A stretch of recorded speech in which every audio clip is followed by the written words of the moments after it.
A ver ya. Buenas tardes, nosotros somos estudiantes de la Universidad Técnica Particular de Loja en el componente de Endocrinología Medicina Interna 1. Nuestro grupo está conformado por Tatiana Yuguay, Karen Quispe y mi persona, Estefanía López.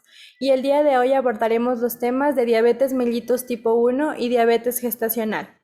Para empezar, les daremos un preámbulo de los temas a tratar, en el cual observamos primero las generalidades: insulina, glucagón, somatostatina, diabetes mellitus tipo 1, tratamiento, urgencia diabética aguda, diabetes gestacional, factores de riesgo, criterios diagnósticos, exámenes complementarios, tratamientos y por último las referencias bibliográficas usadas para este trabajo.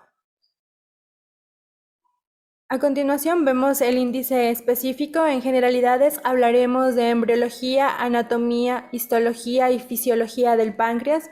En insulina hablaremos sobre su biosíntesis, mecanismo de secreción, funciones de la insulina. En el glucagón hablaremos de las funciones y la regulación de la secreción. Hablaremos también de somatostatina y diabetes mellitus. Para empezar, abordaremos la embriología. El páncreas se forma a partir de la cuarta a séptima semana de vida fetal y se desarrolla a partir del intestino anterior en la región que luego será el duodeno, a través de dos divertículos. El brote dorsal es grande y crece pasando por delante de la vena porta, y el brote ventral, que nace hacia el lado derecho, es pequeño y se origina cerca del brote que da origen a la vesícula biliar y sus conductos. Cuando la rotación es completa, la parte ventral del páncreas va a descansar junto y debajo del páncreas dorsal. Durante el desarrollo del páncreas dorsal se origina la parte superior de la cabeza, el cuello y la cola, mientras que de la parte ventral nace la porción caudal, la cabeza y el proceso uncinado. A partir del páncreas ventral también nace el conducto de Wilson, y el páncreas dorsal da origen al conducto de Santorini. Ambos conductos se unen al fusionarse sus parénquimas. El drenaje del cuerpo y la cola lo realizan por el pequeño conducto ventral de Windsor, convertido fisiológicamente en el conducto principal, y solo la parte superior de la cabeza drenará en el conducto accesorio, también denominado de Santorini. A través de su anatomía hablaremos que es una glándula digestiva accesoria que se encarga de la secreción tanto externa como interna. Su ubicación anatómica y sus medios de fijación. Sabemos que este es un órgano retroperitoneal que cruza y cubre transversalmente los cuerpos de las vértebras L1 y L2 y se encuentra dispuesto transversalmente y en sentido anterior a los grandes vasos vertebrales y al riñón izquierdo. Posterior está en relación con el estómago, delimitado por la porción descendente del duodeno a la derecha y el vaso a la izquierda. Se va a fijar por los vasos que recibe o suministra y por el peritoneo que lo fija a la pared abdominal posterior, como consecuencia al adosamiento de su revestimiento seroso posterior y al peritoneo parietal. Sus diámetros y dimensiones: tenemos que este es de aproximadamente 15 centímetros de longitud y presenta su altura máxima a nivel de la cabeza, con aproximadamente 6 a 7 centímetros. Su espesor oscila entre 2 a 3 centímetros. El peso en general es de 70 a 80 gramos para el páncreas. También hablaremos de la forma, color y consistencia. Este es un órgano alargado de derecha a izquierda, aplanado de anterior a posterior, es de color blanco o rosado y su consistencia es firme. Tiene una forma irregular que puede compararse con un gancho o un martillo, y se distinguen en él 4 partes. La cabeza, que es un segmento más voluminoso, se encuentra abrazado por el duodeno, que presenta una curvatura en forma de letra C. De su parte inferior surge una prolongación llamado proceso uncinado o gancho, que se dirige hacia la izquierda pasando por detrás de los vasos mesentéricos. En el diagrama podemos observar que este se encuentra de color rosa.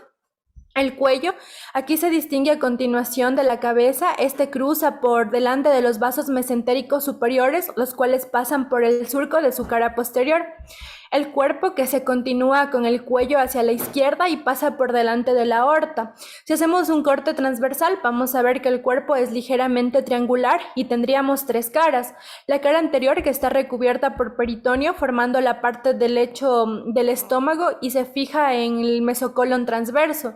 Y la parte posterior, que está en contacto con la aorta, la arteria mesentérica superior, la glándula suprarrenal y el riñón izquierdo. La porción inferior se separa, en cambio, la porción anterior de la posterior.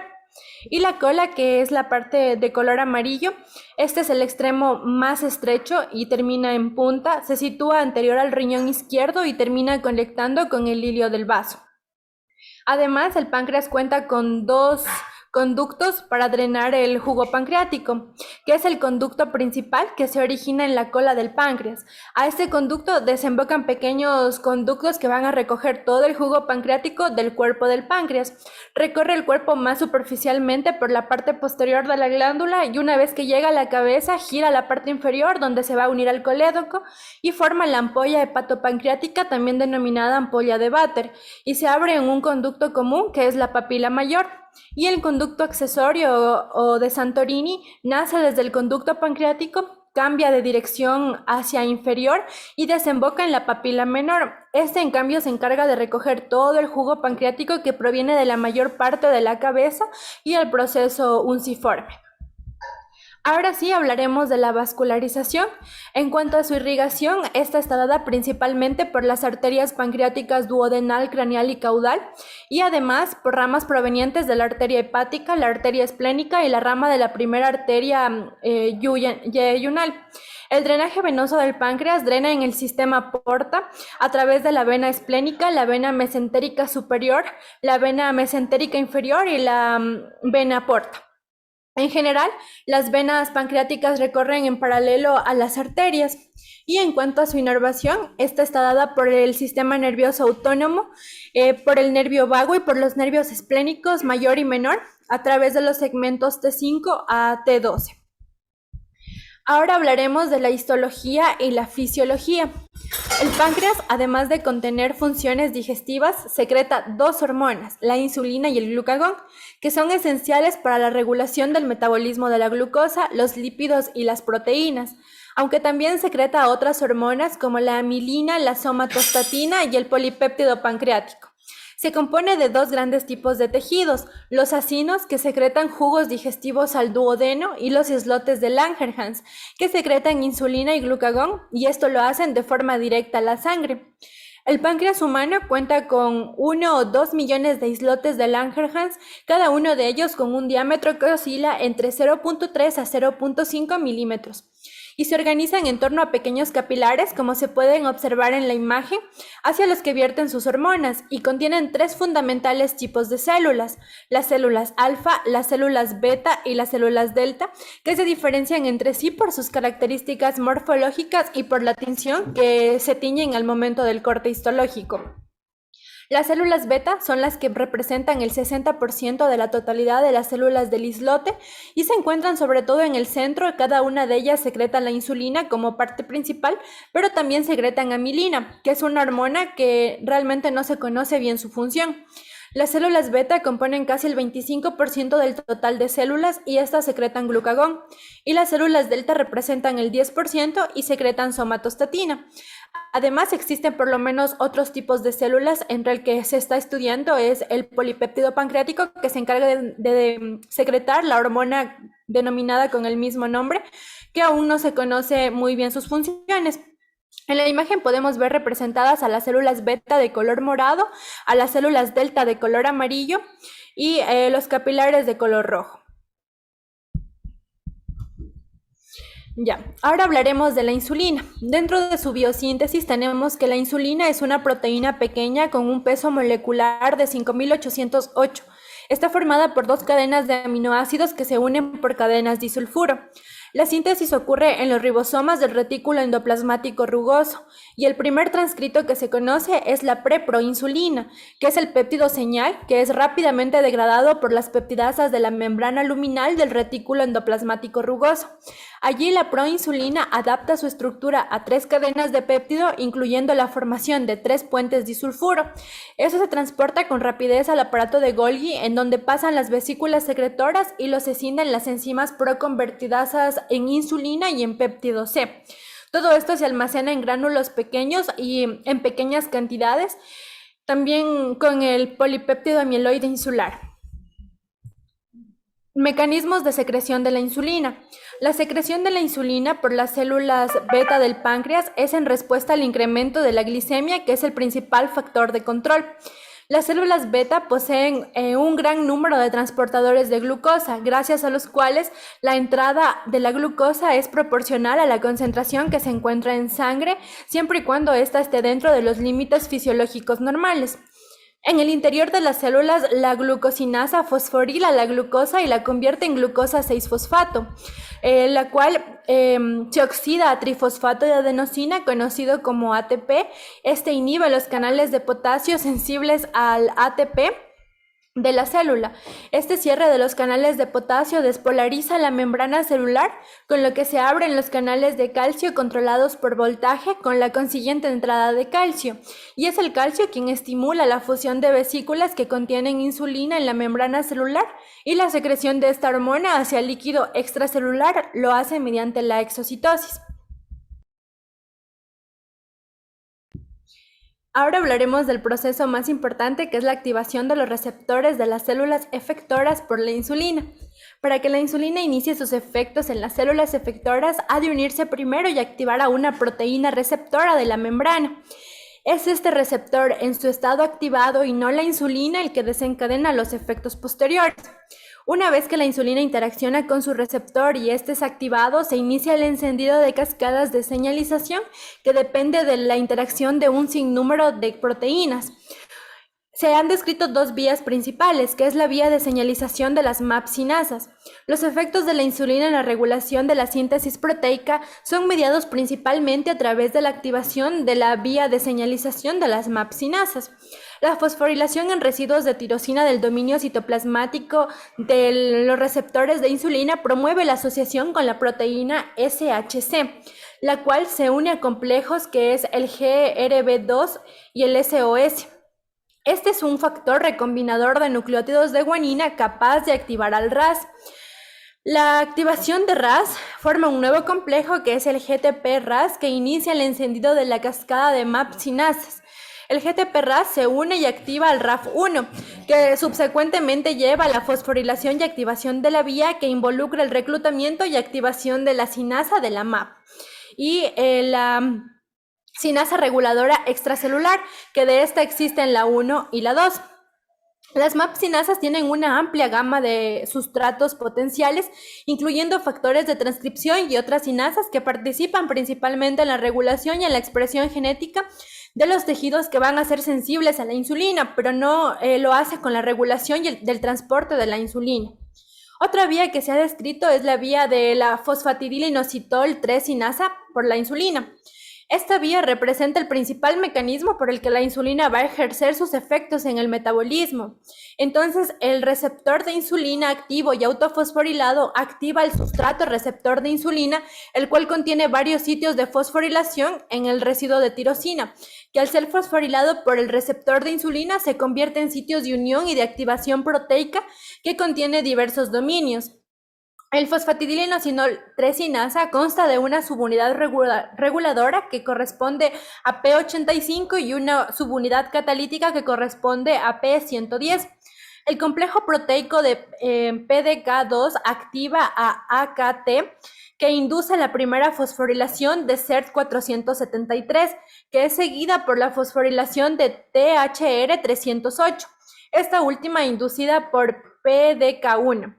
AKT regula varios de los efectos metabólicos de la insulina a través de la regulación y la activación de diferentes sustratos, como por ejemplo mTOR, que permite la síntesis proteica.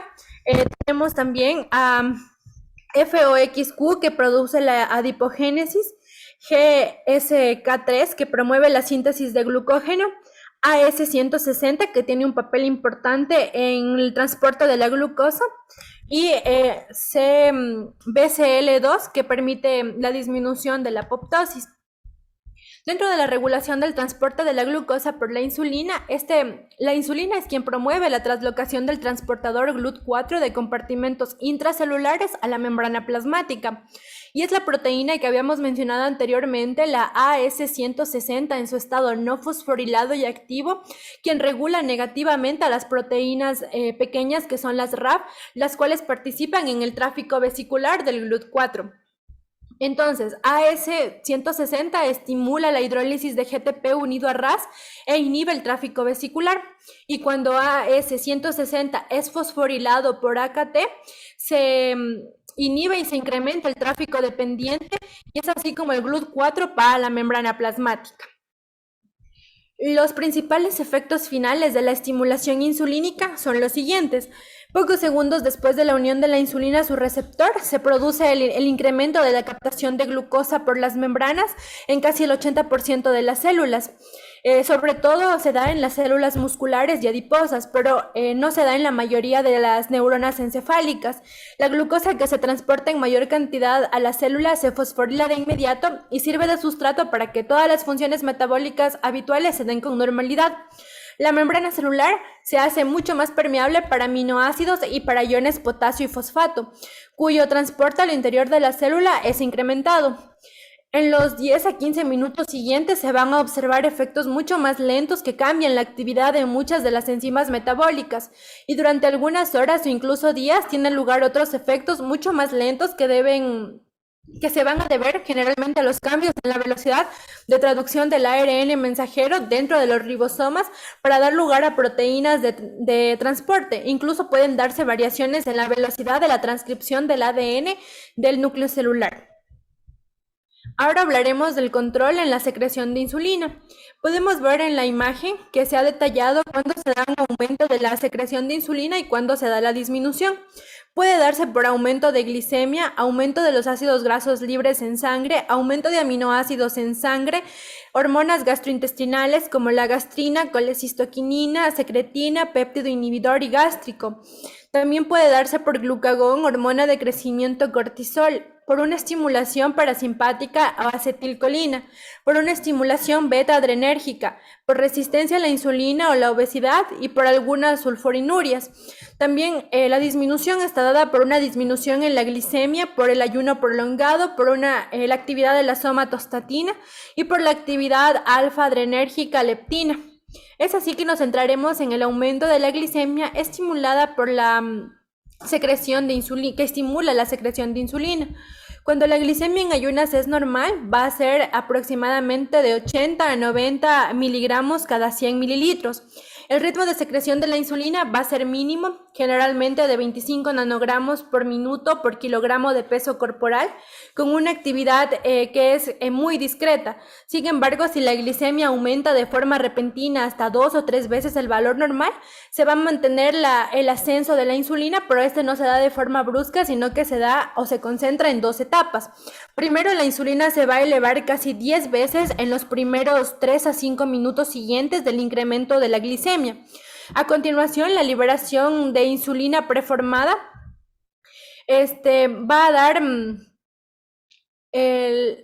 va a estar dada por las células beta de los islotes de Langerhans. Sin embargo, este ritmo inicial no se va a mantener, puesto que la concentración de la insulina va a llegar a tener valores intermedios en un plazo de 5 a 10 minutos. Después de 15 minutos dado el estímulo, la secreción de la insulina va a aumentar por segunda vez y va a alcanzar una meseta en las 2 o 3 horas siguientes, y en esta ocasión va a tener un ritmo de secreción aún mucho mayor del que se presentó en la fase inicial, y esta secreción se va a deber a la liberación adicional de insulina que estaba dada por el sistema enzimático, y va a ser secretada una nueva insulina a partir de estas células. La retroalimentación en la concentración sanguínea de la glucosa y la secreción de insulina.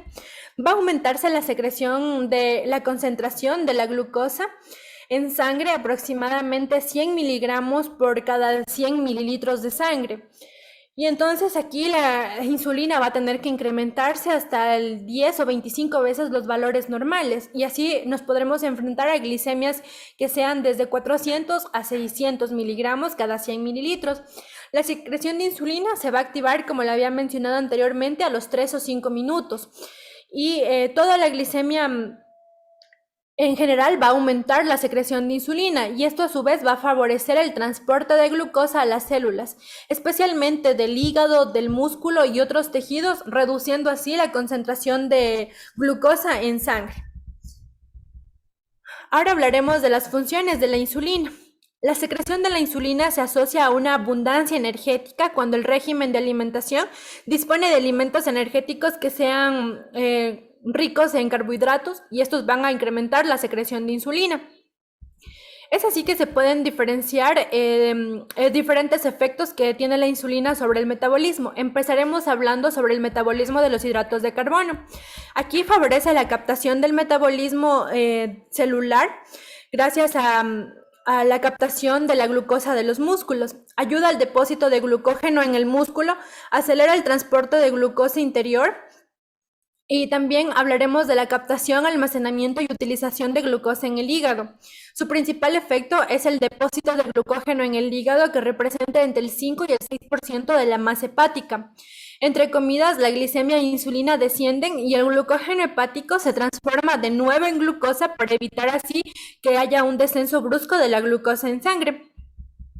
También hablaremos de la conversión del exceso de glucosa en ácidos grasos. La glucosa que entra en el hepatocito es superior a la que puede depositarse como glucógeno o utilizar para el metabolismo local en el hígado. Entonces favorece la conversión de todo exceso de glucosa en ácidos grasos. Es así que empaquetan triglicéridos dentro de lipoproteínas de muy baja densidad y estas son transportadas por la sangre al tejido adiposo y se almacenan en forma de grasa. La utilización de la glucosa por el encéfalo. La insulina tiene un escaso efecto sobre su captación y utilización en la glucosa, sobre todo en el encéfalo. Las células encefálicas son permeables a la glucosa y pueden aprovecharse sin intermediación de la insulina. También hablaremos de la insulina y sus efectos en las grasas. El metabolismo lipídico es muy importante a largo plazo debido a que la falta de insulina puede llevar a que se forme una aterosclerosis y esta a su vez puede producir infartos de miocardio, accidente cerebrovascular y otros accidentes vasculares.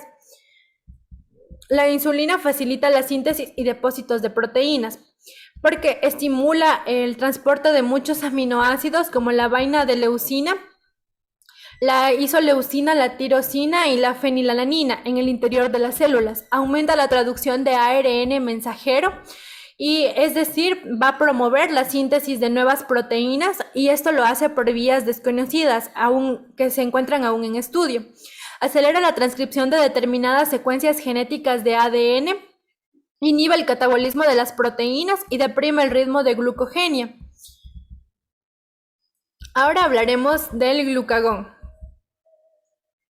El glucagón es secretado por las células alfa cuando disminuye la glicemia y cumple varias funciones opuestas a las que cumple la insulina.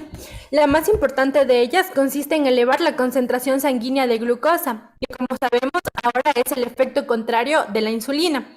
Es un polipéptido grande con un peso molecular de 3.485, compuesto por una cadena de 29 aminoácidos. Cuando se inyecta glucagón purificado a un animal, ocurre una hiperglicemia intensa. Basta solo con 1 miligramo por kilogramo de glucagón para elevar la concentración sanguínea a unos 20 miligramos por cada 100 mililitros de sangre. Por este motivo, el glucagón se conoce como una hormona hiperglicemiante. Dentro de sus funciones, los principales efectos son sobre el metabolismo de la glucosa, como lo he venido mencionando, y consisten en primero la degradación del glucógeno hepático, que se conoce como glucogenólisis, y el aumento de glucogenia hepática. Estos dos efectos aumentan mucho la disponibilidad de la glucosa hacia los demás órganos. Y otros efectos del glucagón es que casi todos tienen manifestaciones por encima cuando la cantidad de glucosa se encuentra por encima del valor habitual. Entonces se activa la lipasa de las células adiposas, con lo que aumenta la disponibilidad de ácidos grasos para el consumo energético e inhibe el depósito de triglicéridos en el hígado. Las concentraciones elevadas de glucógeno también estimulan la contracción cardíaca, aumentan el flujo sanguíneo de algunos tejidos, sobre todo los riñones, favorecen la secreción biliar e inhiben la secreción de ácido clorhídrico por el estómago. Regulación de la secreción de glucagón. El factor más importante en el control de la secreción de glucagón es la concentración sanguínea de glucosa. No obstante, conviene señalar que el efecto de concentración sanguínea de glucosa sobre la secreción de glucógeno es exactamente opuesto al que ejerce sobre la secreción de insulina.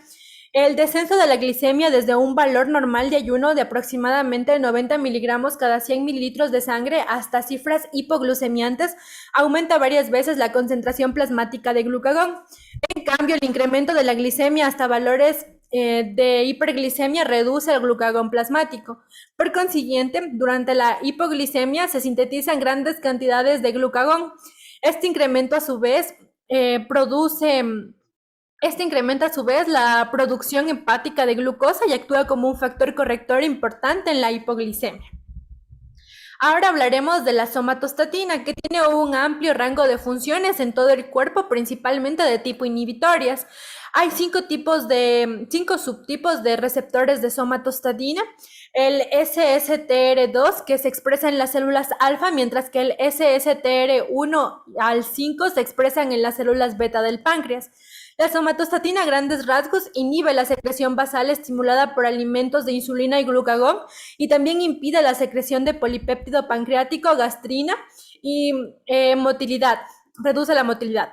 Casi todas las acciones inhiben la digestión y absorción y también reduce directamente el transporte de glucosa, aminoácidos y triglicéridos a través de la mucosa intestinal. En esta diapositiva se ve un esquema de lo que realiza nuestro cuerpo para mantener las concentraciones normales de glucosa en sangre, tanto para evitar la hiperglicemia como la hipoglicemia.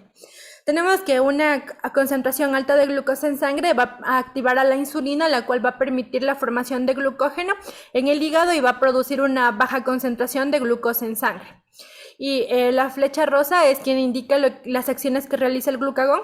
Es decir, cuando existe una baja cantidad de glucosa en sangre, va a estimular al glucagón, que a través de varios procesos intrahepáticos va a permitir que suba la glucosa en sangre. Ahora sí, hablaremos de diabetes mellitus. La diabetes mellitus se define como un desorden metabólico de causas múltiples que está caracterizado por una hiperglicemia crónica asociada a alteraciones en el metabolismo de los hidratos de carbono, proteínas y grasas que se producen como consecuencia de defectos en la secreción de insulina o ambas a la vez. La hiperglicemia crónica propia de la diabetes se asocia a lesiones a largo término, disfunciones o fracasos en diversos órganos, especialmente en ojos, riñones, nervios, corazón y vasos sanguíneos. Entre los síntomas que se presentan están la sed, poliuria, polifagia, pérdida de peso, pueden estar presentes, pero generalmente no son muy específicos y a menudo no se encuentran todos a la vez. Diversos procesos patogénicos están involucrados en el desarrollo de la diabetes. Desde la deficiencia de la secreción de insulina, también puede presentarse por una destrucción autoinmunitaria de las células beta del páncreas, por una resistencia periférica de los tejidos a la acción que ejerce la insulina y un aumento de la producción de esta, que puede denominarse una deficiencia en la acción de la insulina en los tejidos diana. A continuación, tenemos una tabla de clasificación de la diabetes en general, en donde tenemos la diabetes tipo 1, que puede estar dada por un componente autoinmunitario, también denominada de tipo A, o un componente idiopático o de tipo B. En la diabetes mellitus tipo 2, que son las personas no insulino dependientes, que se presentan en grados variables con resistencia a la insulina variada, pero se requiere de que exista una deficiencia en la producción de insulina o que esta pueda o no ser predominante. Pueden darse factores genéticos como la diabetes tipo MODY, diabetes neonatal, como también puede darse por defectos congénitos como el leprechaunismo, el síndrome de Robson-Mendelhey y síndromes de hipodistrofia, enfermedades pancreáticas como la pancreatitis, la pancreatectomía, las neoplasias de páncreas o la fibrosis quística, con endocrinas como por ejemplo la acromegalia o el síndrome de Cushing, inducida por fármacos como por ejemplo los glucocorticoides o los agonistas adrenérgicos beta. por infecciones como la rubiola congénita, el citomegalovirus o el virus del Coxsackie. También formas infrecuentes son el síndrome del hombre rígido, que son anticuerpos contra los receptores de insulina, y otros síndromes que se asocian a la diabetes, como el síndrome de Wolfram, el síndrome de Down, el de Klinefelter, el síndrome de Turner y el síndrome de Prader-Willi. También puede presentarse la diabetes gestacional. Y tenemos aquí una subclasificación de la diabetes mellitus tipo MODY, que puede clasificarse en tipo MODY de 1 al 7, en donde van a clasificarse o diferenciarse dependiendo del gen que se encuentre afectado. Bien, ahora para continuar vamos a hablar de la diabetes mellitus tipo 1, desglosando la epidemiología, patogenia, factores genéticos, factores ambientales, respuesta inmunitaria, la historia natural de la enfermedad. También hablaremos sobre su clasificación, la histopatología, el cuadro clínico en el cual encontramos presentación metabólica, no metabólica y la presentación asintomática. Y mencionaremos algunas técnicas de diagnóstico como la glucemia en ayunas, la prueba de tolerancia a la glucosa oral y la hemoglobina glicosilada.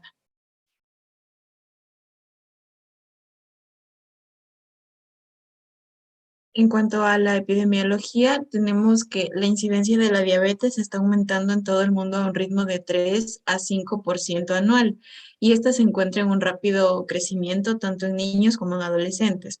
Aproximadamente del 90 al 95% de los casos de diabetes mellitus son de tipo 2 y del 5 al 10% restantes son pacientes con diabetes mellitus tipo 1.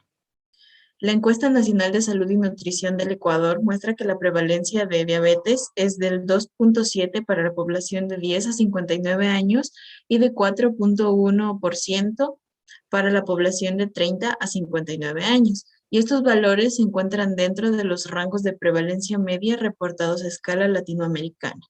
Sin embargo, lo que debe llamar aquí la atención son los valores de prevalencia por grupos de edad. El cambio drástico a partir de la tercera década de la vida en la que se compara esta con la segunda década, la prevalencia prácticamente se cuadriplica. Y en las edades que van de 30 a 50 años se registra un incremento de 5 veces.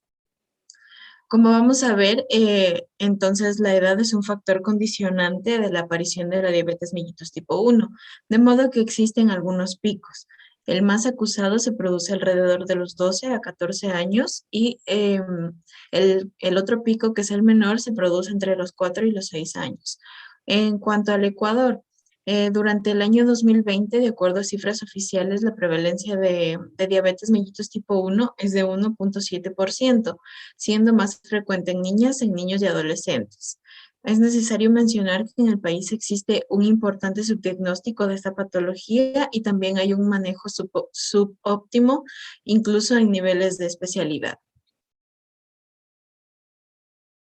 Hablando sobre la patogenia, tenemos que desglosar tres grupos grandes aquí.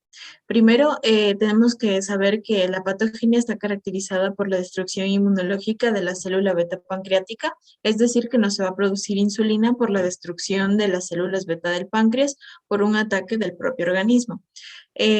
Dentro del primer grupo para desglosar tenemos los factores genéticos. Este tipo de diabetes mellitus tiene un componente genético muy importante. Se ha estimado que la región HLA localizada en el cromosoma 6p21 podría conferir hasta un 40% del riesgo genético para padecer diabetes mellitus tipo 1. Uno de los mecanismos moleculares que relacionan alelos específicos de la HLA con el desarrollo de esta patología es el papel de las proteínas de HLA en el control del proceso de presentación de antígenos y su influencia en la selección positiva y negativa de las células T autorreactivas. Aquí tenemos que tener en cuenta las diferencias estructurales de los diferentes alelos de HLA que van a determinar el tipo de antígenos presentados y van a explicar su efecto protector o potenciador de la enfermedad. Entonces, tenemos algunos alelos HLA asociados a mayor riesgo que pertenecen al locus HLA2, DR y DQ. Y estos son los alelos DRB1 0401, DRB1 0402, DRB1 0405 Y entre los alelos de DQA1 tenemos al 0301, DBQ B10302 y DQB10201. Y entre los otros alelos que en cambio son protectores y tienen un efecto dominante sobre los alelos de susceptibilidad, tenemos a los DRB1, 1501, 1401, 0701 y DBQB1, 0602, 0503 y 0303. Teniendo en cuenta esto, tendríamos que inferir que los alelos HLA protectores tienen un papel más importante que los HLA que son predisponentes para esta patología.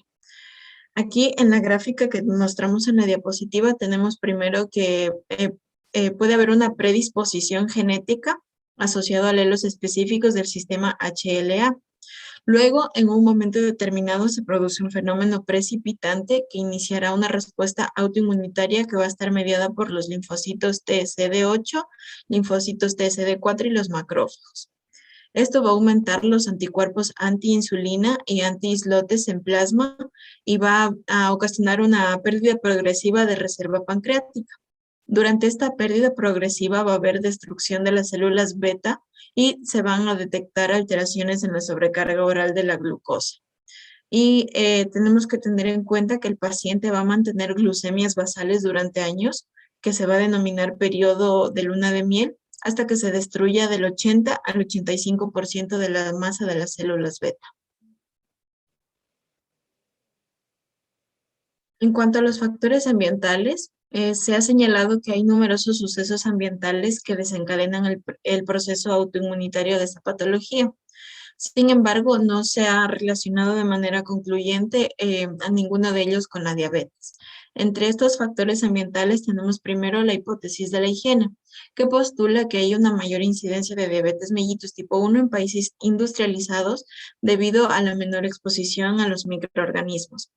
La microflora bacteriana podría tener un papel importante modulando la producción, la metabolización y la absorción de productos, que son capaces de regular la respuesta inmunitaria innata para prevenir el desarrollo de esta patología. Entre otros factores tenemos los dietéticos. Aquí se mencionan a las proteínas de leche de vaca, los preservantes y los compuestos en nitrógenos que se han relacionado con el desarrollo de la diabetes mellitus tipo 1. Entre los estudios epidemiológicos se sugiere que algunas infecciones virales podrían tener alguna relación con esta patología y aumentar el riesgo de padecerla. Se ha relacionado sobre todo al virus de la Coxsackie B4 y de las infecciones por rinovirus e influenza. En cuanto a otros factores patógenos ambientales, también está incluido el estrés, las condiciones climáticas, la exposición al sol y el descenso de las concentraciones de vitamina D3 activa. En cuanto al aumento de los requerimientos de producción y secreción de insulina, se menciona que existen condiciones de obesidad y o resistencia insulínica que imponen este estrés del retículo endoplasmático de la célula B y acelera el proceso hacia su fracaso. Aquí el factor más importante que debemos tener en cuenta es que el incremento en la prevalencia de obesidad infantil ha hecho que la diabetes mellitus sea una enfermedad infantil ya, pero la diabetes mellitus tipo 2. Y esta puede contribuir todavía más a la aceleración del proceso de diabetes mellitus tipo 1. En cuanto a la respuesta inmunitaria, la mayor parte de los diabéticos de tipo 1 tienen una alteración inmunológica restringida a la célula beta pancreática y van a presentar un alelo de HLA de clase 2 que les va a conferir riesgo y anticuerpos. Entonces, en la diabetes mellitus tipo 1 es predominante la base genética, como ya lo mencionamos, ya que esto indica que el 19 de los 26 los identificados mediante GWAS se asocian a respuesta inmunitaria. Independientemente de su etiología, hay que tener en cuenta que la alteración inmunológica determinante de la diabetes mellitus tipo 1 va a requerir de 3 condiciones principales. La primera es la expansión de clones linfocitarios autorreactivos TCD4 y TCD8. Luego, la existencia de linfocitos B productores de anticuerpos y la activación del sistema inmune innato por la destrucción de las células beta. Entonces, este va a ser un proceso de destrucción en el cual primero tenemos que el páncreas va a ser infiltrado por células dendríticas y macrófagos, y poco después se va a producir la llegada de los linfocitos T desde los ganglios linfáticos proximales, con lo que se va a iniciar un proceso de amplificación con generación de nuevos autoantígenos y linfocitos T, y va a haber también una infiltración de monocitos. Luego, los anticuerpos anti-islote van a aparecer en un periodo de 6 meses después de un pico de incidencia entre 1 o 2 años de vida. Y los anticuerpos antiinsulina también van a aparecer tempranamente. A continuación tenemos la aparición de un incremento agudo en, en la producción de anticuerpos, que debe ser interpretada como un marcador de progresión rápida en la destrucción de la masa de las células beta del páncreas, y en consecuencia va a haber una aceleración en la evolución de la enfermedad. Y también podemos encontrar que hay otras células que pueden influir en este proceso, que son las células T reguladoras, que se van a encargar de prevenir respuestas autoinmunitarias y que se caracterizan por producir citocinas moduladoras como el factor de crecimiento transformador beta y la interleucina 10. Luego vamos a hablar de la historia natural de la enfermedad. Para esto utilizaremos el modelo desarrollado en 1986. Este modelo se asume para las personas destinadas a desarrollar diabetes mellitus tipo 1, en el que se menciona que comenzarían la vida con un cuadro completo de células beta. Luego se propone que una lesión desencadenante, que podría ser probablemente por un factor ambiental como los que ya mencionamos, iniciaría un proceso que implicaría el reclutamiento de células presentadoras de antígeno. Luego, estas células secuestrarían los antígenos liberados por las células beta dañadas y los transportarían a los ganglios linfáticos, donde posteriormente se van a presentar a los linfocitos T autorreactivos. Y estos linfocitos T se van a combinar con los defectos en los mecanismos diseñados para incluir la tolerancia inmunitaria periférica. Y este dúo que se menciona en la bibliografía como un dúo tóxico, va a impedir que se genere la tolerancia que permitiría la migración de los linfocitos T autorreactivos a los islotes, lo que va a mediar la eliminación de las células beta y va a fomentar una mayor inflamación. Entonces, aquí en el gráfico podemos ver las diferentes etapas de la historia natural de esta patología, empezando con el número 1, que son los acontecimientos desencadenantes que pueden producirse en el útero. Luego, la predisposición genética, que es probablemente el factor clave, o la relación con las anomalías inmunitarias. Luego, en la fase 3, que sería más allá de la precipitación, el entorno que puede influir en toda la evolución natural, que son los factores ambientales que se mencionaron. Luego, en el punto 4 tenemos, aunque la pérdida total de células beta es potencialmente lineal, pueden producirse recaídas o remisiones. Después, los autoanticuerpos del islote pueden representar la diabetes mellitus tipo 1, que va a ser de presentación asintomática. Luego, el aumento de la fluctuación de la glucosa cuando se aproxima el inicio sintomático.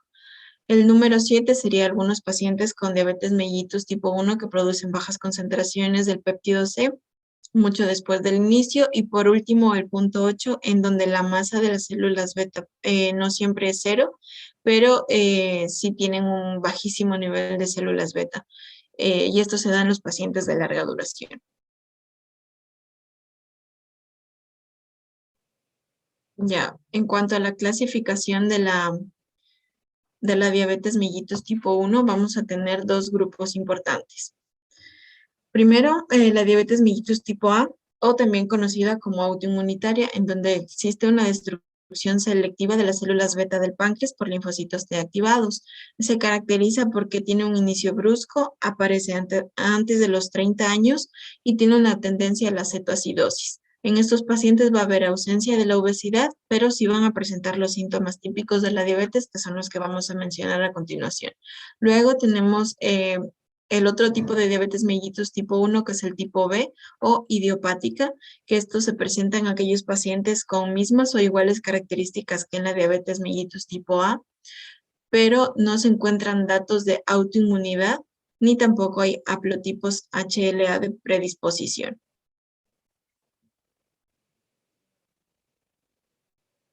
En cuanto a la histopatología, tenemos que tener en cuenta que la diabetes mellitus tipo 1 se caracteriza por la destrucción selectiva de las células beta del páncreas dentro de los islotes, aunque existen algunas excepciones. Por ejemplo, los pacientes con diabetes mellitus tipo 1 en los que la enfermedad se inicia entre los 0 y los 14 años y en el año posterior al diagnóstico muestran más islotes inflamados y menos islotes con menos células residuales que los pacientes que tienen la enfermedad que desde los 15 y los 39 años. Este hallazgo lo que indica es que se produce una respuesta autoinmunitaria más intensa cuando la enfermedad se desarrolla en niños pequeños. Bueno, aquí en la imagen podemos encontrar las características patológicas del páncreas de la diabetes mellitus tipo 1, en el que vamos a encontrar infiltrado de los islotes y, a ver, encontramos el infiltrado de los islotes. Aquí vamos a tener que esta imagen se realizó con técnica de inmunohistoquímica que va a mostrar la presencia dentro de los islotes de células CD3 positivas y células alfa productoras de glucagón. Estas características histológicas son las que se mencionan en la tablita aquí de tipo 1, en la tablita B, que menciona la insulitis, la pérdida de células beta, la hiperexpresión del MHC de clase 1, la necrosis y la apoptosis de las células beta, una disminución de la insulina en las células beta restantes y la expresión del interferón alfa en las células beta. Estos cambios histológicos se van a relacionar con algunos síntomas generalizados que vamos a observar en el paciente, que estos se muestran en la tabla C. Entonces, mientras ocurre esta destrucción en las células beta del páncreas, nosotros vamos a poder diferenciar en el paciente, por ejemplo, una disminución del peso general, va a haber una atrofia de la región dorsal, una atrofia exócrina, va a haber cambios hidrópicos, va a haber también pérdida lobular de las células beta y la insulitis lobular heterogénea.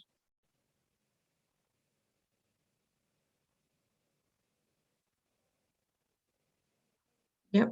Ahora tenemos que aquí en estas imágenes todavía de histopatología, bueno, en esta se desarrolló un examen histopatológico que demostró que un islote sano, sin infiltrados inmunitarios, también puede coexistir con un islote que contiene células beta con infiltración intensa y también puede coexistir con un islote pseudotrófico que no contiene infiltrados.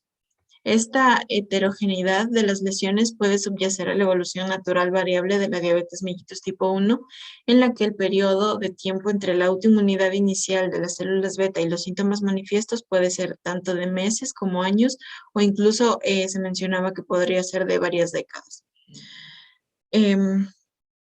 Listo.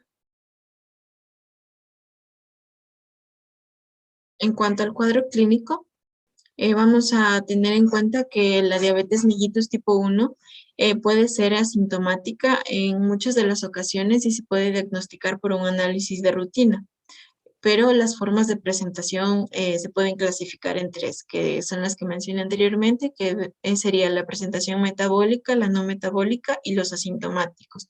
En cuanto a la presentación metabólica, esta se caracteriza por ser de comienzo brusco y generalmente se da en pacientes menores a 30 años y por presentar los signos típicos. Entonces, ¿cuáles son los signos típicos? Son poliuria, polidipsia, polifagia, pérdida de peso y pérdida de la visión. Estos síntomas van a derivar de la hiperglucemia, la cual al traspasar el umbral renal, que es de 180 miligramos sobre decilitros, va a inducir la salida de glucosa por la orina, condición que se conoce como glucosuria, lo que va a producir una diuresis osmótica que lleva a la deshidratación y esto va a provocar la polidipsia o la pérdida de calorías, que va a provocar la polifagia y la pérdida de peso. Además, también se pueden presentar otros síntomas como por ejemplo astenia, náuseas y vómitos.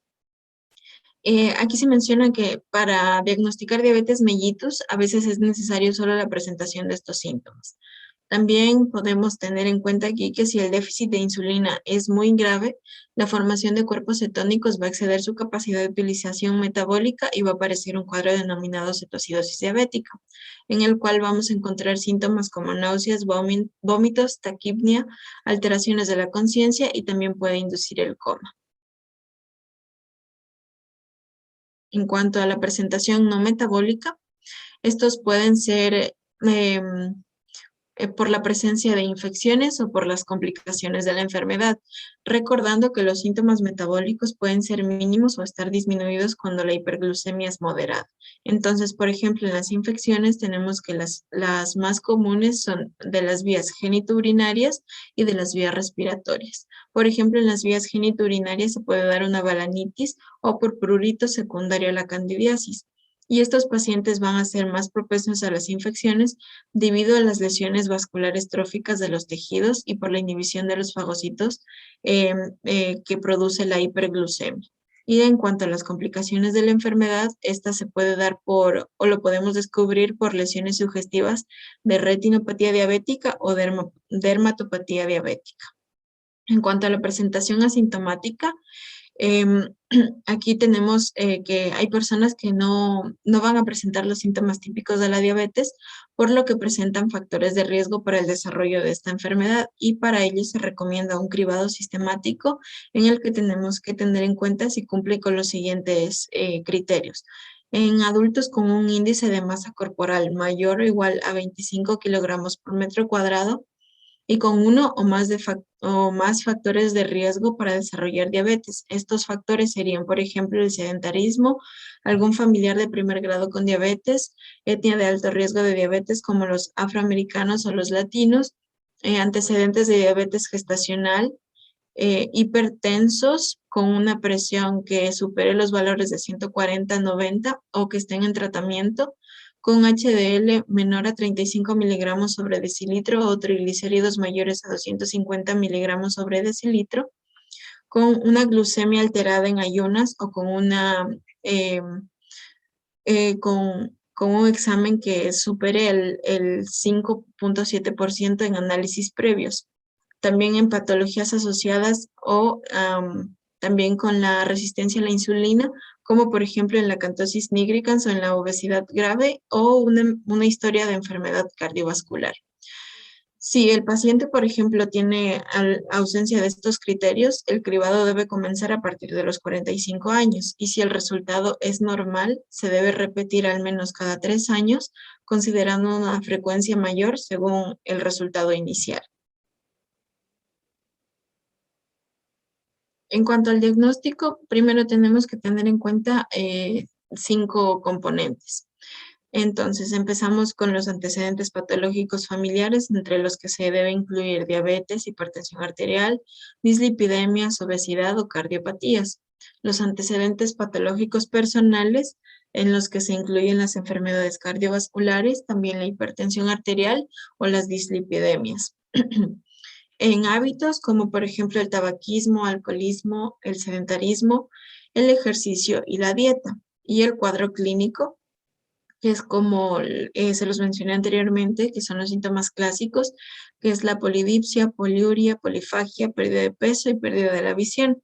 Y también otros síntomas como debilidad, náuseas, vómitos e irritabilidad. Y en cuanto a los complementarios, que son los que voy a mencionar a continuación, que se deben mantener estos 4 criterios en mente. Primero, la glucemia en ayunas, que debe ser mayor a 126 miligramos sobre decilitro. La glucemia a cualquier hora, mayor a 200 miligramos sobre decilitro con clínica típica. La glucemia plasmática a las 2 horas después de la prueba de tolerancia oral a la glucosa, que debe ser mayor a 200 miligramos sobre decilitro. Y la hemoglobina glicosilada mayor o igual a 6.5%. Entonces empezaremos con las técnicas complementarias para el diagnóstico. Primero tenemos la glucemia en ayunas. Es la concentración de glucosa en sangre en el periodo posabsortivo del ayuno nocturno, que va a ser mínimo de 8 horas. Aquí tenemos un mapa conceptual de referencia perdón, en el cual tenemos el valor normal que sería menor a 100, la prediabetes que sería de un valor de 100 a 125 y la diabetes que se considera con un valor mayor a 126. Se debe tener en cuenta también el consumo de ciertos medicamentos que pueden provocar tanto hipo como hiperglucemia, por lo cual debe suprimirse esta medicación siempre que sea posible. Por ejemplo, los fármacos que producen la hipoglucemia son el ácido acetilsalicílico, las anfetaminas, el etanol, el haloperidol, el propanolol o la marihuana. Los medicamentos que producen hiperglucemia son los AINES, los antipsicóticos, los antiinfecciosos, los inmunosupresores, fármacos para enfermedades cardíacas como diuréticos de tipo tiazida, los broncodilatadores y hormonas como los anticonceptivos orales.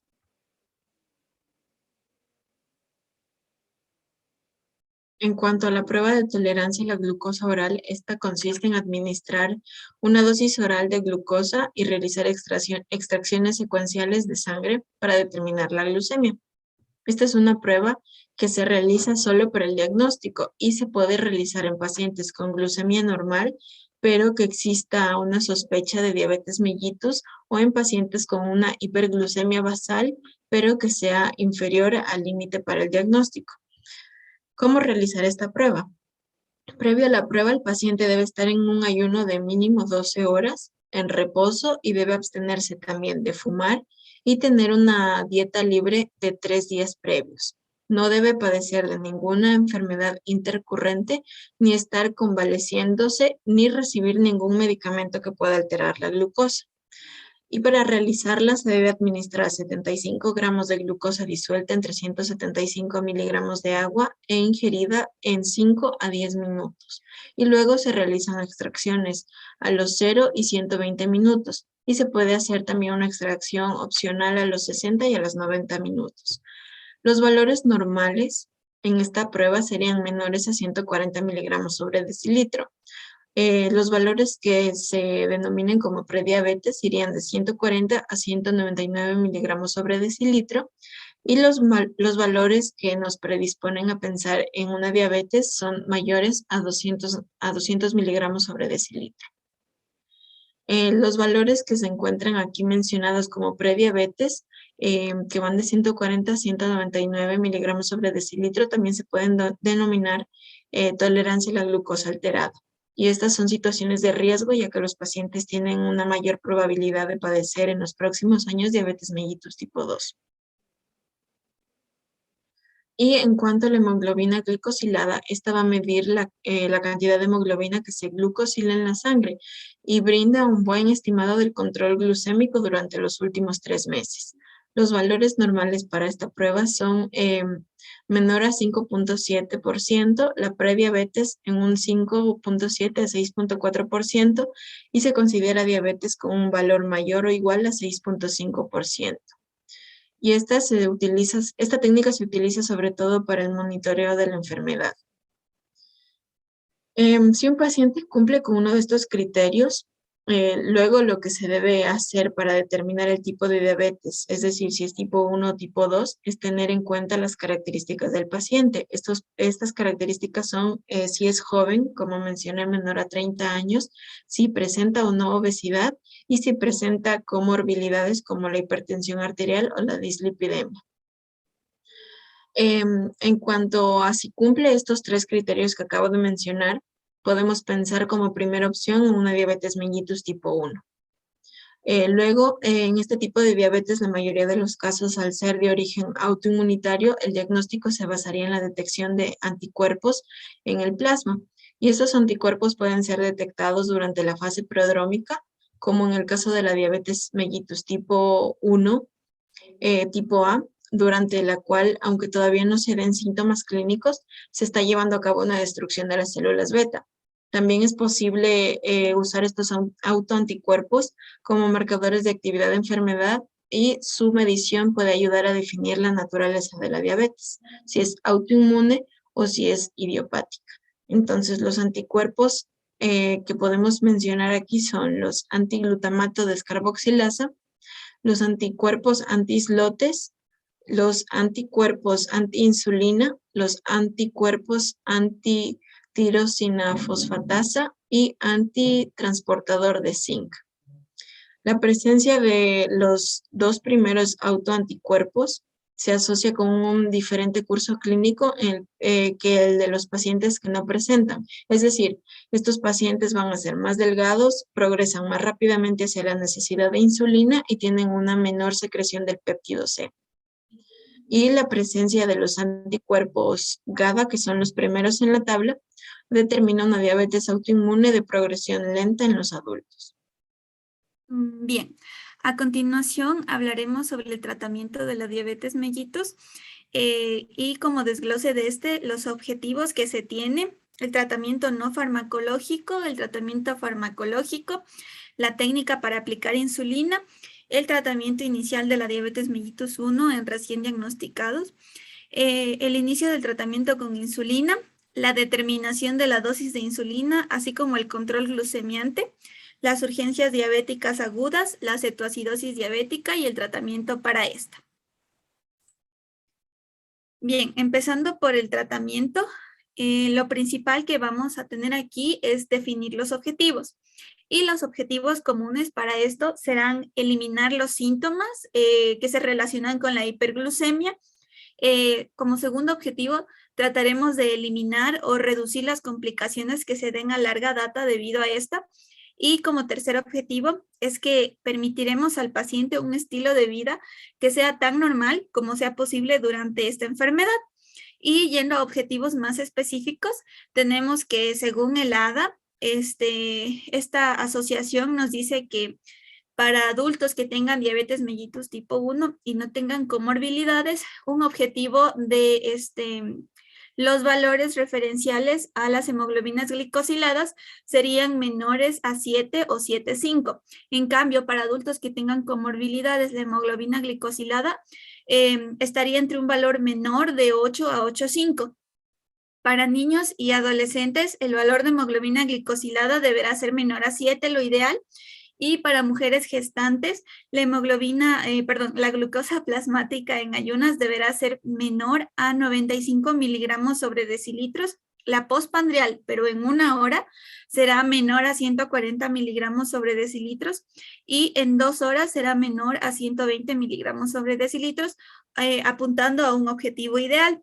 En cambio, según los objetivos del ACE, para la mayoría de personas que tengan o no tengan comorbilidades, se recomienda o se desea tener un objetivo de hemoglobina glicosilada que sea menor o igual a 6,5%.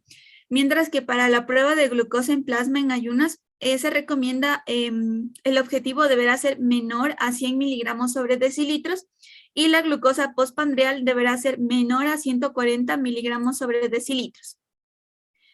Ahora, yendo al tratamiento no farmacológico, nos tenemos que enfocar en 3 áreas de suma importancia, que serán la educación, la nutrición y el ejercicio. Teniendo como educación, hay que hacer referencia que la mayoría de los pacientes que presentarán diabetes tipo 1 serán pacientes pediátricos o incluso en pequeñas cantidades podrán ser pacientes adultos. Pero en la población pediátrica deberemos educar al paciente como a sus padres. Entonces, tanto en la diabetes tipo 1 como en la tipo 2, se debe recibir educación sobre la nutrición, ejercicios y atención de la diabetes, como por ejemplo la autovigilancia de la glucosa en sangre, la vigilancia de las cetonas urinarias, también la administración de insulina y también se le puede hablar a los padres de algunas guías de referencia para el tratamiento de la diabetes durante enfermedades recurrentes. Asimismo, les explicaremos sobre el tratamiento y prevención de la hipoglucemia, los cuidados que deben tener durante esta enfermedad y también las actividades que van a modificar los factores de riesgo.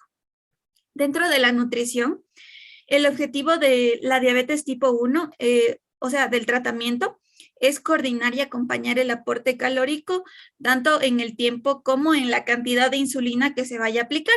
Entonces, para esto deberemos comentar a los pacientes que se debe tener una dieta hipocalórica baja en calorías, con un consumo mínimo de grasas trans. Y también es importante que les expliquemos que debemos vigilar el consumo de carbohidratos respecto a las calorías y que sí se pueden consumir alimentos que sean ricos en sacarosa, pero con esto deberemos ajustar la dosis de insulina y algo que se debe enfatizar aquí es que a pesar de que se los pueda consumir, se debe hacer en una mínima cantidad.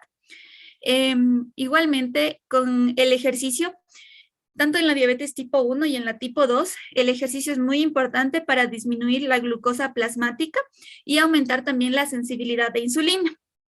Entonces, según recomendaciones de la guía del ADA, se dice que se debe hacer 150 minutos de ejercicio aproximadamente en un mínimo de 3 días, teniendo como 2 días un descanso. Y el tipo de ejercicio, esto es muy importante, tiene que ser de tipo aeróbico, es decir, ejercicio como caminar, correr, nadar, no tiene que ser un ejercicio de fuerza como levantar pesas. Entonces, algo que hay que tener en cuenta y es muy importante aquí es que se suele dar normalmente hiper o hipoglucemias durante la realización del ejercicio. Por eso también deberemos prestar suma atención a este paso. Y podemos, para evitar que se dé algún tipo de complicación, podemos cuantificar su glucemia antes del ejercicio, durante y después de para que no nos coja por sorpresa tener algún cuadro hipoglucémico. También podemos diferir la práctica de ejercicio si la glucemia es mayor a 250 miligramos sobre decilitros y aparecen cetonas, pero también si la glucemia es menor a 100 miligramos sobre decilitro, deberemos decirle al paciente que debe ingerir carbohidratos antes del ejercicio. También debemos vigilar la concentración de glucosa en sangre durante el ejercicio e ingerir carbohidratos si es que se ve una posible hipoglucemia. También, en base al ejercicio, deberemos disminuir la dosis de insulina previo al ejercicio e inyectarse insulina en la zona que no sea ejercitada. Ahora bien, continuaremos con el tratamiento farmacológico. Ya. Aquí, en general, los requisitos de la insulina se pueden estimar en función del peso con una dosis típica que oscila entre 0,4 a 1 unidad kilogramo peso día. Y para esto se van a requerir cantidades más altas durante la pubertad, el embarazo o la enfermedad médica. Entonces, como un preámbulo, el ADA dice o se nos recomienda una dosis de 0,5 unidades kilogramo peso día como una dosis inicial típica para pacientes con diabetes tipo 1 que son metabólicamente estables. Y aquí se administrará 50% de insulina pandrial que controla la glucosa en sangre después de las comidas y 50% de insulina basal que va a controlar la glucemia en periodos de absorción de las comidas. Entonces, para nosotros poder administrar este tipo de insulinas, debemos saber las formas de insulina que existen. Entonces, para esto existen dos clasificaciones, de acuerdo a su duración, como vemos en la tabla, de acción rápida, corta, intermedia, prolongada y premezclada. Y esta se clasifica de acuerdo a su acción máxima y su duración en el organismo. Como por ejemplo, de acción rápida tenemos la insulina Asparta, Lispro, y de acción corta, por ejemplo, tenemos la regular de 100 y 500, y de acción intermedia, que es la más utilizada en nuestro medio, tenemos la NPH. También tenemos otro tipo de clasificación, como por ejemplo las insulinas pandriales, basales y mezclas. Y de ahí sigue un tipo de subclasificación que igualmente deriva de su tiempo de acción. Como por ejemplo tenemos en las pandriales las ultra rápidas y rápidas, asimismo en las basales, y tenemos las intermedias y prolongadas, y en las mezclas tenemos las mezclas que se dan con insulina humana, como la insulina de acción rápida y la NPH, o con análogos de la insulina, como la insulina Aspart o Lispro, más NPH. Igual de esto debemos saber que una vez abierta la ampolla de insulina, esta puede descartarse dependiendo del tipo de insulina, pero en un promedio general de 4 a 6 semanas después de haberla abierto. Para esto también debemos saber, pásale por favor. Ya, muy bien. Para esto también debemos saber las técnicas para aplicar insulina. Y para esto es importante que debemos conocer la clasificación de las jeringuillas para insulina. y esta clasificación se va a dar de acuerdo a su tamaño para la dosis, es decir, vamos a tener 3 tipos de jeringas. La primera será una de 0,3 mililitros, que son para dosis de insulina, que son inferiores a 30 unidades y están numeradas a intervalos de 1 unidad. La segunda serán jeringas de 0,5 mililitros, que son para dosis de 30 a 50 unidades, y estas van a estar numeradas a intervalos de 1 unidad. Y la última van a ser jeringas de 1 mililitro, que son para dosis superiores a 50 unidades de insulina, y estas van a estar numeradas en 2 unidades por intervalo. Entonces, aquí tenemos, una vez conociendo esto, tenemos aquí una infografía sobre cómo aplicarse una inyección de insulina. Y lo más importante y a rescatar de esta es que la divide en 3 puntos. ¿Qué necesitamos? ¿Cómo introducimos la insulina en la jeringa? Y cómo aplicarla. Entonces, lo que necesitaremos será insulina primordial, una jeringa de acuerdo a nuestra dosis y alcohol y gasa para mantener la antisepsia. Entonces, ¿cómo aplicaremos o cómo introducir la insulina en la jeringa? Pues primero tendremos que quitar la tapa del frasco de insulina, limpiando la goma con la gasa. Como segundo paso, quitamos la tapa de la jeringa y jalamos el émbolo hacia atrás para succionar el aire dentro de la jeringa hasta la punta negra, hasta que la punta negra se posicione en la dosis necesaria de acuerdo a nuestras necesidades. Como paso 3, tendremos la introducción de la aguja en la goma del frasco y presionaremos el émbolo para que salga el aire. Y como paso 4, vamos a voltear el frasco de insulina hacia la parte superior para tirar lentamente del émbolo y llenar la jeringa con la dosis necesaria. Ahora bien, ¿cómo la administraremos o dónde? Esta pequeña infografía nos muestra 4 áreas bien aceptadas, como serán los brazos, el vientre, los glúteos o los muslos. Ahora, cómo la aplicaremos. Primero elegiremos una de estas zonas para la inyección. Limpiaremos la piel con la gasa y con el alcohol. Después pellizcaremos suavemente la piel y después procederemos a colocar la jeringa en posición vertical sobre el área, inyectar e introduciremos la aguja. Posteriormente dejaremos de pellizcar la piel y lentamente empujaremos el émbolo para inyectar la sustancia, en este caso la insulina, y esperaremos aproximadamente 5 segundos antes de retirar la aguja. Ya, continúa, por favor. Ahora bien, hablaremos del tratamiento inicial de la diabetes mellitus 1 que está recién diagnosticada. Entonces, como ya había comentado antes, la mayoría de estos pacientes van a ser pacientes pediátricos y algunos de estos, o la mayoría, suelen presentarse o suelen ser diagnosticados porque presentan un cuadro de cetoacidosis diabética, que es algo de lo que hablaremos más adelante. Entonces, en estos pacientes pediátricos con diabetes recién diagnosticada, el tratamiento inicial incluye la reanimación con líquidos orales o intravenosos, que será el primer paso para de esta forma tratar de corregir los desequilibrios electrolíticos. Y el segundo paso será la administración de insulina para detener la lipólisis e invertir en sí la glucogenia hepática y la cetogenia. Además, como ya les había dicho antes, la reposición de líquidos se debe principalmente a las manifestaciones que presente la cetoacidosis diabética. Continúa. Ya. Luego tenemos el inicio del tratamiento con insulina, que es la parte central de esto. Entonces, para esto debo mencionar antes que habrá pacientes que presenten cetoacidosis diabética o algunos que no. Entonces, para las personas que no presentan este cuadro de cetoacidosis, debemos iniciar un tratamiento con insulina subcutánea inmediatamente en el momento del diagnóstico de la diabetes. En cambio, para los que presentan un cuadro de cetoacidosis diabética, la insulina debe comenzarse después de que se resuelva el cuadro de cetoacidosis y normalicemos así la brecha aniónica. Entonces, para determinar una dosis apropiada inicial, hay que tener en cuenta varios aspectos, como por ejemplo será el peso del paciente, la edad, el estado puberal y si ha presentado antecedentes de cuadros de cetoacidosis diabética o no.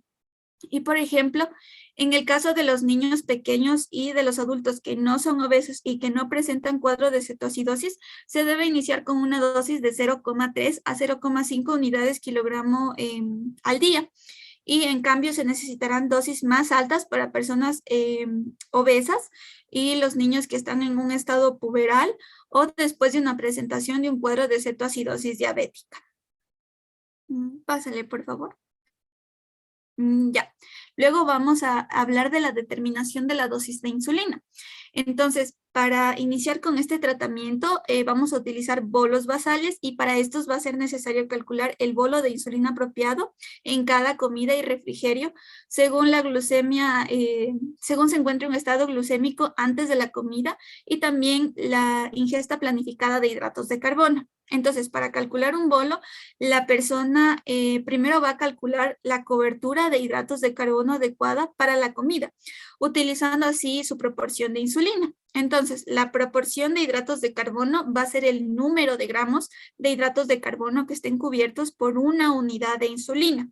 Entonces, podríamos decir que aproximadamente serían 450 dividido para la dosis diaria total de insulina. Pásale, por favor. Ya, ahora tenemos el control glucemiante. Entonces, para esto sabemos que el autotratamiento de la diabetes va a requerir el control sistemático de la glucemia para seleccionar y ajustar la dosis de insulina. Es decir, vamos a tener que conocer el impacto de diversos alimentos sobre las fluctuaciones glucemiantes, también para poder reducir el riesgo de hipo o hiperglucemia que esté relacionado incluso con el ejercicio o que se pueda dar por periodos por reacción a periodos de enfermedad o estrés, que esto es lo que también puede aumentar la viabilidad de la glucosa y de la hiperglucemia, incluso puede llegar a proporcionar cetosis. Entonces, existen diversos medidores de glucosa que están disponibles y que se utilizan un pequeño volumen de sangre, aproximadamente menos de 1 mililitro, y van a proporcionar resultados en menos de 5 segundos. Y esto va a permitir utilizar otros sitios, además de las yemas de los dedos, y van a cumplir con las normas de precisión. También dentro de los estándares de precisión que se determinan, es necesario que estos contengan al menos del 95% de los resultados de los medidores de glucemia que estén dentro del rango de más o menos 15 miligramos sobre decilitro para la glucemia, o también puede ser menos de 100 miligramos sobre decilitro y dentro de lo que sería como un método de referencia. Entonces, algo que también es importante mencionar es que generalmente se recomienda a las personas que tienen diabetes mellitus tipo 1 que controlen la glucemia al menos 4 veces al día y sí puede ir entre un rango de 4 a 10 a 12 veces al día. Y este control se debe realizar antes de las comidas o refrigerios, al acostarse, también puede controlarse en un periodo postprandial durante la noche y nuevamente recalco, antes, durante y después del ejercicio y también durante periodos de enfermedad o estrés. Pásale, por favor. Ya, ahora vamos a hablar de las urgencias diabéticas agudas. Entonces, dentro de esta hablaremos de la cetoacidosis diabética. Entonces, este cuadro de cetoacidosis diabética es una complicación de la diabetes mellitus 1 que es importante y se considera incluso posiblemente mortal y potencialmente evitable. Entonces, primero hablaremos de su fisiopatología. Entonces, la diabetes, el cuadro de cetoacidosis diabética se va a definir específicamente por hiperglucemias. Es decir, vamos a encontrar glucosa en sangre mayor a 200 miligramos sobre decilitros. Y esto va a provocar una cetonemia, que encontraremos cetonas en orina altas o moderadamente altas y una acidosis, es decir, el pH venoso se encontrará menor a 7,3 o bicarbonato sérico también se puede encontrar menor a 1,5 milimoles sobre litro. Y este va a ser el resultado de una deficiencia relativa o incluso absoluta de insulina, que produce un aumento de las concentraciones de glucagón y el consiguiente aumento de los valores de adrenalina, noradrenalina, cortisol y hormona de crecimiento. Y estos cambios hormonales van a ser los que den lugar a un estado catabólico que va a ser periférico y va a movilizar el sustrato que el hígado utiliza para aumentar la producción de glucosa y cuerpos cetónicos. Entonces, cuando las concentraciones séricas de glucosa superen el umbral renal, que es aproximadamente de 180 miligramos sobre decilitros, la diuresis osmótica produce una deshidratación y pérdida de electrolitos. Incluso si el paciente acompaña este cuadro con vómitos, esto habitualmente va a contribuir a la deshidratación y anomalías electrolíticas. Y esto va a ser un círculo vicioso continuo con la producción de más hormonas por el estrés, y esto va a empeorar la resistencia a la insulina y se va a dar nuevamente hiperglucemia y cetosis. Pásale, por favor. Ya, entonces necesitamos para esto, una vez conocido el cuadro, necesitamos saber del tratamiento para el mismo. Entonces, el tratamiento inicial, como ya había hablado en un preámbulo, es que se va a dar o va a consistir de una reposición de líquidos, que suele hacerse si es de forma intravenosa con 1 o 2 bolos de solución salina de 10 miligramos por kilogramo cada uno. Y la rehidratación debe empezar antes de iniciar el tratamiento con insulina. Entonces, una vez que vayamos al tratamiento con insulina, se dice que el inicio de un goteo de insulina se debe dar a una velocidad de 0,05 o 0,1 unidades kilogramo hora. Y si no tenemos un bolo de insulina, se debe comenzar al menos 1 hora después de empezar la restitución de líquidos. Y mediante este tratamiento hay que vigilar a los pacientes muy de cerca para detectar si existe algún tipo de respuesta normal clínica al tratamiento. Igualmente, algo que nos recomienda el libro de Williams es que, por ejemplo, el uso de bicarbonato no se suele recomendar para el tratamiento de cetoacidosis diabética, excepto en circunstancias inusuales que estén relacionadas con una acidosis grave o una hiperpotasemia. Continúa, por favor. Bien, ahora vamos a hablar de diabetes gestacional. Entonces, tenemos como subtemas, su concepto, su fisiopatología, los factores de riesgo, la obesidad, la diabetes gestacional previa, la edad mayor de 25 años, raza, síndrome de ovario poliquístico. También hablaremos sobre sus criterios diagnósticos, sus exámenes complementarios, el test de O'Sullivan, el tratamiento para este tipo de patología, el tratamiento que es no farmacológico, el farmacológico, y por último se mostrarán las referencias bibliográficas. Entonces, tenemos a la diabetes gestacional. Primero empezaremos definiéndola y diremos que la diabetes gestacional es un padecimiento de la mujer que está caracterizado por la intolerancia a los carbohidratos, y esto va a resultar en una hiperglucemia de severidad variable y que se va a iniciar y reconocer durante el embarazo, pero se suele diagnosticar generalmente durante el 3er o 4 mes de embarazo, y esta culmina aproximadamente después del primer mes después del parto. Entonces, algo importante que también se debe mencionar aquí es que una vez diagnosticada se deben mantener objetivos metabólicos intrapartos, por lo que se debe monitorizar las glucemias capilares de estas pacientes, y se realizará controles glucémicos a todas estas pacientes al ingreso, antes y después de las comidas.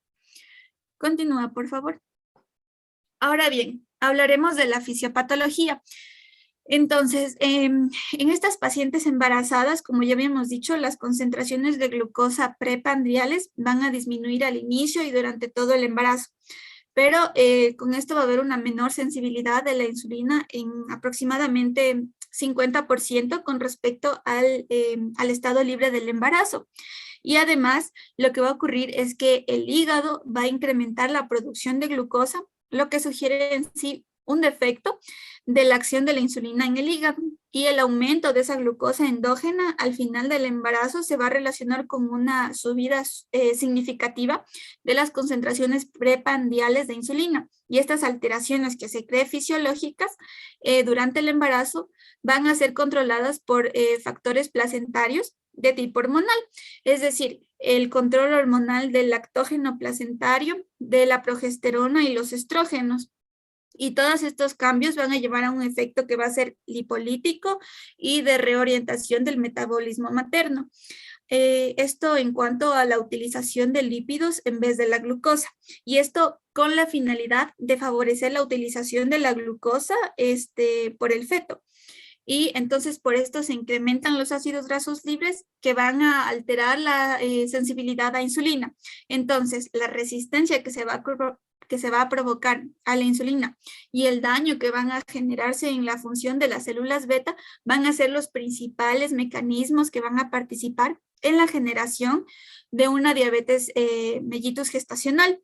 E incluso está documentado que la diabetes mellitus gestacional que se tiene durante el embarazo y el posparto tiene un alto grado de resistencia a la insulina con difusión nuevamente de células beta, y esto se asocia a un índice de masa corporal incrementado con un predominio de una obesidad central e incluso una hiperlipidemia. Y este conjunto es lo que va a provocar también la aparición de una diabetes mellitus gestacional de tipo transitoria, que va a tener alteraciones metabólicas posiblemente permanentes. Pásale, por favor. Bien, ahora vamos a hablar de los factores de riesgo. Entonces, dentro de los que se incluye, como ya había explicado incluso antes, la obesidad es el principal factor de riesgo, e incluso en estudios que se han hecho en la American Journal of Public Health, se describen que las mujeres con un índice de masa corporal de incluso de 25 a 29.9, que se considera como sobrepeso, tienen ya un riesgo de adquirir diabetes gestacional debido a que estas grasas van a provocar una resistencia a la insulina. Igualmente tenemos haber tenido un antecedente de diabetes gestacional o en un embarazo previo. Y esto se confirma en un estudio que se realiza en 2019 en el Journal of the American Medical Association, en cual se dice que el riesgo de la diabetes gestacional que se repite en embarazos posteriores se reporta en más del 60 al 90% de mujeres, dependiendo del peso de la mujer en el primer trimestre de embarazo. Los siguientes son, pásale por favor. Ya, son la edad mayor a 25 años. Esto también se basa en algunos estudios, pero no está 100% confirmado, en los que se dice que la diabetes gestacional es más común en mujeres embarazadas mayores de 25 años. Igualmente, se considera también así a lo que sería la raza.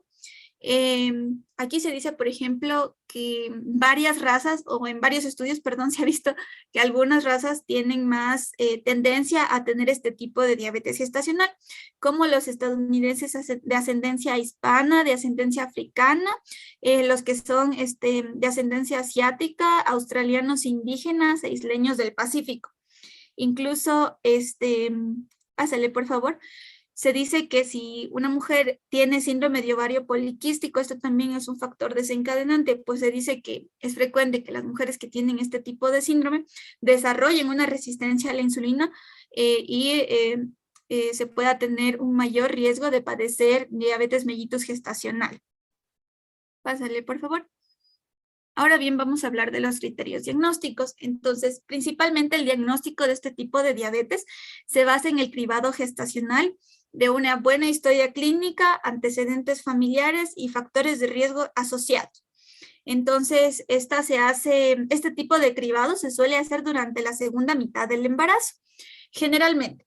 Y para eso vamos a tener en cuenta que los antecedentes familiares van a ser muy importantes, porque personas que tengan diabetes mellitus tipo 1 o 2, que tengan familiares de consanguinidad de primer grado, pueden tener un riesgo a padecer diabetes mellitus gestacional. Igualmente, antecedentes personales como factores de riesgo cardiovasculares, factores de hipertensión arterial alta, dislipidemias u obesidad, también pueden provocar diabetes mellitus gestacional. E igualmente hay que hacer una buena valoración de síntomas, en los cuales la gestante podría tener poliuria, polidipsia, polifagia e incluso pérdida de peso en algunas ocasiones, aunque se ve mayormente un aumento de este. No, regresa, por favor. Igualmente se debe realizar la valoración de un examen físico por protocolo de la embarazada. Ahora sí, continúa, por favor. Ahora bien, en los exámenes complementarios o de laboratorio que podríamos utilizar, vamos a mencionar el test de O'Sullivan. Entonces vamos a comenzar definiendo qué es este test. Este test es una prueba que se realiza alrededor de las semana 24 hasta la 28 de gestación a todas las embarazadas y generalmente se aprovecha ese análisis de sangre que se da en el segundo trimestre. Y este test lo que va a determinar es la cantidad de glucosa venosa en una hora después de haber tomado 50 gramos de glucosa vía oral. Entonces, como ya había dicho, este test se va a suministrar dándole glucosa a la mujer embarazada, 50 gramos de glucosa, y tras una hora de espera que tengamos, se va a realizar una extracción de sangre, la cual se va a analizar los niveles de glucosa sanguíneo. Entonces, de acuerdo a los resultados de esto, se dice si el test es positivo o negativo. Por ejemplo, si los valores a la hora son mayores a 140 miligramos sobre decilitros, se consideran positivos, pero se requiere también un test de tolerancia a la glucosa para el diagnóstico.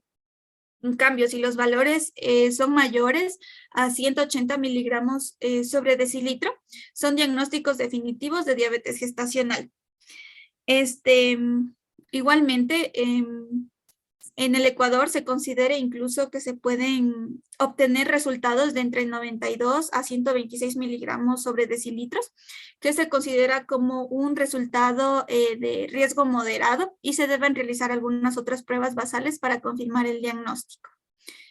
Continúa, por favor.